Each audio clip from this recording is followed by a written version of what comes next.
Hey guys, welcome back. So now we're getting back into Extreme Carnage with Extreme Carnage Phage, which focuses on Phage a little bit, but for the most part it really leads into the progression of the narrative overall, rather than spending a lot of time on Phage, which in his case there's really not a whole lot to say between King in Black and now, so it makes sense. So let's get into it. But first, if you're new to the channel, be sure to subscribe to catch your spills every week, and don't forget to hit that bell up top so we can squat up in the comments for the first hour.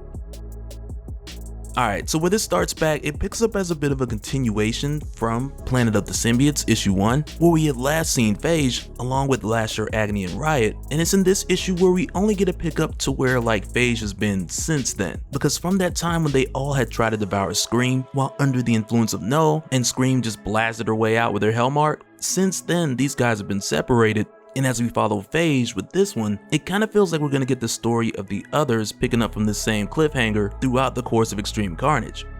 But as we pick up with Phage, we come to find out that since King in Black, Phage has opted for the more simple life, because it's here where we find Phage, who is bonded with Mitch, who's Buck Cashman's dog, to where all he really does here is just hunt with Buck, eat, sleep, and call it a day. And prior to now, I'm not sure we talked about Buck Cashman before, just off the top of my mind, I doubt it, but he's pretty much ex-military, used to work with Kingpin, fought against Daredevil, which is automatic if you ever worked for Kingpin. Like as soon as you hire, Daredevil just jumps out and punches you in the face. But from here, jumping forward to now, it's here where we see them watching Senator Crane's announcement, which as we've seen before, Carnage is using to reach out to his hive, and amongst his hive going for family first. And much like we'd seen with Scream, Phage is taken over by this thrumming sound, which makes its way through the broadcast, which makes Phage go crazy, and as a result, he turns on Buck and he tears this dude to pieces. But in this case, the only thing I would say is different from what we'd seen with Scream or with Flash is that we don't see Mitch going to the hive with the whole dreamscape thing. And I guess it's really not needed here, but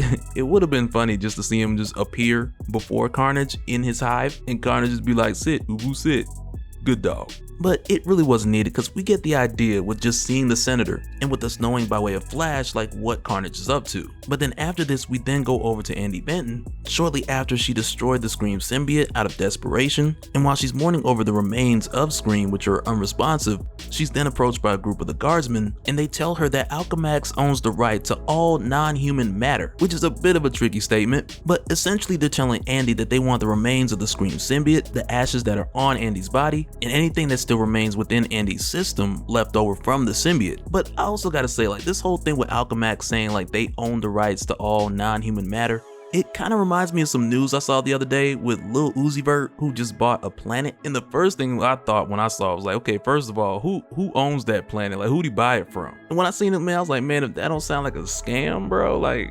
And I'm sure when he bought it, he got like legal documentation, but it just tickles me to think about just humans looking out far, seeing a planet and be like, ooh, I'm gonna put that up for sale. And then somebody buys it. But who knows, hundreds of years from now, his great-great-great-grandchildren may benefit from it. And either that or a more superior race will come across it, or it may have locals who just don't want their planet taken. And at that point, hopefully Lil Uzi can get a refund. But either way, I digress. But then it's here where Andy's distracted by one of the guardsmen, who she tells that he's doing this for the money, but then he tells her that he's doing this to protect his son, to keep him safe from invading aliens, and when this happens, Andy is shocked and taken into custody. But also with this happening, it also feels like this guardsman who mentions his son, like it's the same guardsman that we saw in Planet of the Symbiotes issue 3. Where we also got the reveal that this guardsman is the father of Brent Waters, who's the new host for the Toxin symbiote. But even with mentioning this, like, I'm not 100% sure that this is the same guy, but just solely going off the dialogue exchange here, it does kind of feel like some good old character building that's happening, while also setting us up for Toxin to appear later on in Extreme Carnage. But then after Andy's taken, we then head over to Alchemax, to where she wakes up in her containment, and the first person she sees is Dr. Steven. And Dr. Steven, who is head of Alchemax astrobiology department, he's been at Alchemax since forever. Like, I don't think he's leaving the company. But Dr. Steven has always been like your symbiote expert, and it's here where he tells Andy, who understandably is upset because she's in containment, but he gets her to calm down because he lets her know that he's trying to help the Scream symbiote, or at least what's left of it at this point. And with telling her this, he lets her know like he's quite familiar with helping people who have been in a similar position, like we've seen him do for Eddie in the Venom symbiote, which had later inadvertently brought us to the creation of Anti-Venom. But he doesn't go into all that, he just lets her know that he's here to help. But right after this, we then go over to Flash, who we see stopping this guy from stealing someone's phone by using a symbiote to just trip this guy up and just catch the phone. But it's with doing this where Flash gets the update about what happened to Andy and that she's been taken to Alchemax.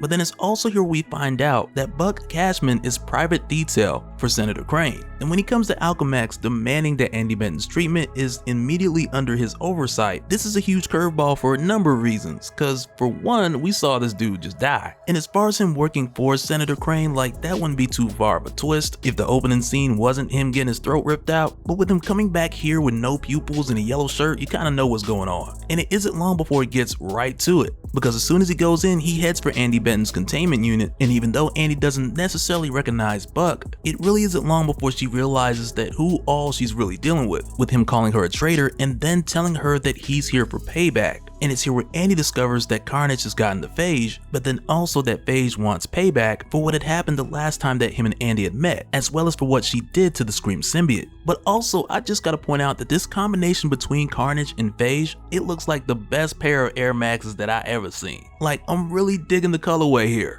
But it's here where Phage also tells Andy that Carnage had saved him, like he's saving the rest of the symbiotes with his call, and he's here to make Andy pay for her quote-unquote attack on Scream, which had kept Scream from answering the call and joining the others. But while this is happening, we then jump over to Dr. Steven, who is being chewed out by Dr. Leonida, who's head of the Guardsman program, but he's upset with Dr. Steven for taking Andy and the Scream symbiote. But for Dr. Steven, it only makes sense that he would, being that he's the symbiote expert and head of astrobiology, and because of that, there's really little there to argue with. But their conversation is cut short when an alarm goes off, which was triggered by Phage. But also, with this alarm going off, which causes Dr. Leonida to leave, it also doubles as a cover for Flash Thompson when he comes crashing in and paying Dr. Steven a visit, which was great planning on Flash's part. But also when Flash just crashes in, looking like murder was the face that they gave me, but with him coming here, he's not here to hurt or harm Dr. Steven in any way, because he knows for a fact that Dr. Steven is not going to harm Andy, like he just knows that off of his history.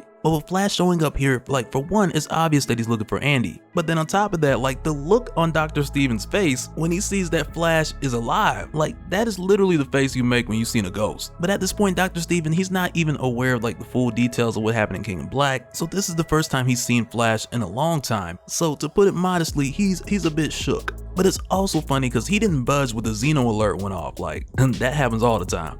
But then when he saw Flash, it was like 2 drops of pee came out. But when Flash gets here and he asks where's Andy, Dr. Steven tells him like just follow the screams, which very much feels like a pun, but I'll take it. But then also it's here while Andy's going up against your Phage / Carnage combination that we find out that Andy's Hellfire from her Hellmark, that it no longer works on Phage, which in this case is kind of just a perk that he got from Carnage. And when seeing this, it immediately reminds me of like one of you guys in the last video, you were asking like when is Carnage going to complete his skill tree? Like this guy just keeps pulling tricks out of the bag. And I feel like even though it may not necessarily be new tricks all the time, but it seems like the bag is bottomless. But even on top of that, as crazy as stuff looks in Extreme Carnage, a lot of these things that he's been doing, they've been set up in previous stories. So it's really like Carnage is doing the same tricks, but as of late, whenever there's a shift as far as how symbiotes and their powers work, as a result, Carnage, he just tries all his tricks again, and now they work differently because everything else has changed. But then it's here where Phage grabs Andy and talks about like her history, how she's been abandoned, and we even get references to how Carnage killed her aunt, and Phage really tries to rub in the whole idea of Andy being alone. But then it's here where Flash steps in, telling Phage that it's over, and Phage lets him know like this isn't over till I say it's over. And he just tosses Andy out of her containment room. And when this happens, immediately Flash is worried about Andy because that's a hard hit. But also in the case of Phage, Flash understands that he's being pulled by Carnage. So Flash then tries to reason with Phage, more or less telling him that we can't let Carnage just pull another Knull on us. But when Flash says this, Phage just tells him like no. Carnage is after blood for our hive, and Phage just cuts past Flash and he impales Andy. And it's crazy, like Extreme Carnage, this is what we doing? Somebody gonna die in every issue? And in the case of Scream, she died twice, technically. But with seeing it end this way, like it very much makes me think of like the moment when Andy had became Mania. Because back then, Flash failed to protect her father from Jack-o'-lantern, or better yet at the time, the Jack-o'-lantern imposter. But also at the time, in order to save her life, he covered her with the Agent Venom suit to where part of it bonded with her and she became Mania. And it kind of feels like we're being set up with this cliffhanger, like in a way to kind of get the version of that with the anti-Venom suit. But for now, only time will tell. And so now real quick, I want to give a special shout out to all the patrons. Thank you guys for all of your support. And for anyone who's new here, who wants more information on how to support the channel, I got a link below so we can go to patreon.com/dopespill. But that'll do it for this one, guys. Let me know your thoughts down in the comments below, and we'll do it again on the next one. Alright, later.